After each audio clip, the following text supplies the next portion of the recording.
Over the past few days, the sports gaming world has been in a frenzy with the release of the trailer for College Football 25. After viewing the trailer multiple times, I can tell you one thing.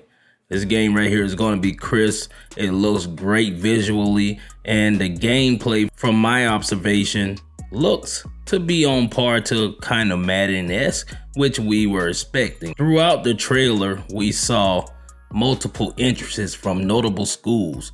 We even got to see the blue turf of Boise State along with Howard's Rock, which is located at Clemson University. We also got to see the classical entrance of the Notre Dame Fighting Irish, Boston College, and the Florida Gators, and also the beautiful entrance of the LSU Tigers. This trailer answered a lot of questions that we had about this game when it came to the visual aspect, and we got a few clips of gameplay, which it also said that it's not actual gameplay, meaning that the footage that we saw was just multiple edits from different pieces of gameplay. Upon release, we will have access to 134 FBS teams, meaning that we will not have any FCS teams or HBCU squads to play with day one. Now, I've heard that Team Builder will be returning, which is a great thing for those FCS teams that we will not have in the game, as well as the HBCU schools. Team Builder gave us the freedom to create or customize any team that we would like. If you want to get creative and create some teams like Starbucks University or McDonald's University, you can do that as well. And conference realignment, which was a huge thing in NCAA 14. We want to be able to shuffle these teams around. And one thing I would like to see, if you can take a team from a smaller conference without shuffling them yourself, just getting an invite or something like that. Now, we also have the potential of seeing FCS or HBCU schools being DLC, which is downloadable content. And that would be cool, because I wouldn't have a problem paying a few bucks to get a official creation of those types of schools and being able to implement them into the game, along with Kirk Herbstreit and the rest of the team giving you official commentary about those schools. And can you imagine if they could integrate the HBCU halftime show as downloadable content? That would be crazy. Now, you had games in the past like Doug Williams' Black College Football, which focus on that aspect, some type of like Guitar Hero type game. It was cool, but I never played it myself. The gameplay for the football aspect of it was bad. That's what I've heard. But you guys seen in the trailer that Pitt had their band on the field in formation. Now, that shows us a lot of potential for HBCUs being able to be integrated into this game and bringing a whole different dynamic. Now, if we could get the HBCU stadiums in the game rendered like they got the big schools, yo, it would be huge. It would be huge. Now, I might be showing my age here, but back in the earlier NCAAs, you had almost every team that you could play with. And the stadiums weren't that far off from what reality was. And the jerseys and stuff, now they were limited when it came to being authentic, but we had those teams there. Now, I also understand that when it comes to game development, it's but so much you can put into a game at release, and you can keep building on to it. As you guys heard, that GTA 6 will be coming out, and it's probably going to be the biggest game that we ever seen when it comes to storage size. Now, the only concern that I have about the information that was released was the wear and tear system. I like the idea of having a wear and tear system, but when it's not done right, we could have some type of glitches where players are getting injured too much or not getting injured at all. I know this will be probably one of the most complained about systems that we will have in this game this year. Also, when it comes to the game modes, we got the same thing that we've been used to. Dynasties, that's where everybody's going to be. Online dynasties have been confirmed, and we understand that's where everybody will spend most of their time. Dynasties, one-star dynasties, rebuilding programs. You may go on an offensive coordinator dynasty. My favorite way to play dynasty mode is taking a one-star school or taking an FCS or HBCU squad and integrating them into a small conference and building them up until we can compete on a higher level. I want the bummiest roster ever. I want to play the whole first season. I want to go through and get blown out so I can feel the grind. And I'm an offline player myself, so I either play by myself solo and just play against a computer and make it difficult for myself as I go.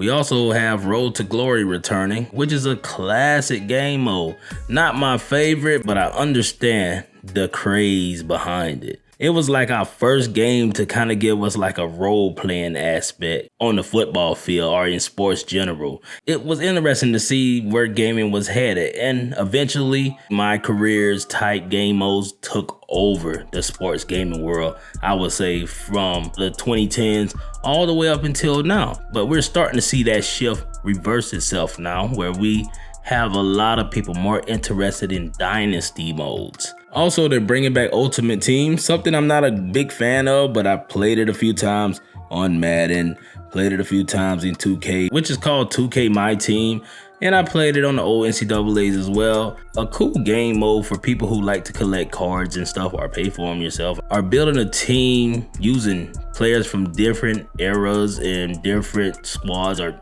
just matching up players, your favorite players. It's cool. And they also have a mode called Road to the College Football Playoffs. Now, what I've been hearing is that this is the online dynasty, which should feature up to 32 teams, if I'm not wrong. And this right here will give you the opportunity to play against your friends in the online dynasty. And we can't forget about the transfer portal, which is going to be in this game. We always had transfers in the game, but the game engine determined whether a player was going to transfer and where would they be going. And we couldn't recruit players to our team, but this time we will be able to recruit transfers, and that'll be interesting to see how they will integrate that when it comes to recruiting. So you probably can throw a little something at a player to get them to come to your school, and it's gonna be a wild game. But one fear I have about the transfer portal is that it's gonna be somewhat like the trade engine back in the early sports games, where teams trade too much or trade too little. It's always going to be a little tug of war trying to find that perfect medium. And in the world we're in today, when it comes to social media, some people can sway the game developers to do some wild stuff, which I hate. And I believe that kind of destroy the 2K game is when people have too much input and too much influence. They're good when it comes to giving games exposure, but when they're not winning and they're not having fun, they're not willing to learn the game to win it.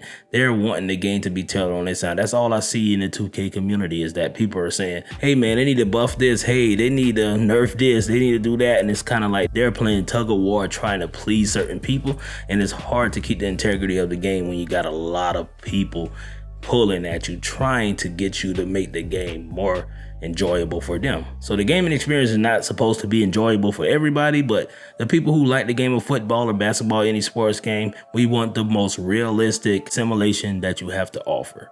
And I want to see how long this game lasts without the arcadey feel coming into play. And I focus a lot on HBCUs here on this channel just to give them somewhat of a spotlight or a place where we can talk about HBCU sports. And this game right here is not far from the topic. The HBCUs have been incorporated in these games before. Even if we got to make a team builder team, that's cool. But I believe we will get an official DLC for HBCUs, which creates a lot of opportunity for HBCUs to get more exposure. I've seen a lot of TikToks going around about being up at halftime and your FAMU or Grambling State band is out there doing their things, or being down by a few and still turning up on the field at halftime. Huge stuff. And the HBCUs have a seat at the table, and we're just waiting to get the invitation. And once we get that invitation, we would love to show the world the uniqueness of black college football, where it's gonna be turned up, man. I hope we can get it. It'll be cool. I don't care if it takes 6 months. I don't care how long it takes.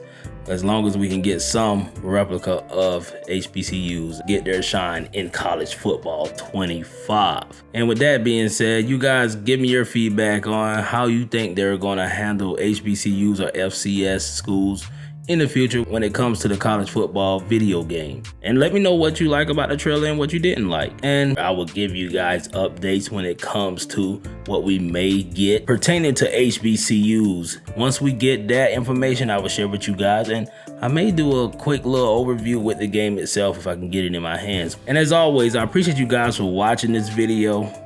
Don't forget to hit that like button, that notification bell, and subscribe to the channel if you're interested in more updates. Peace.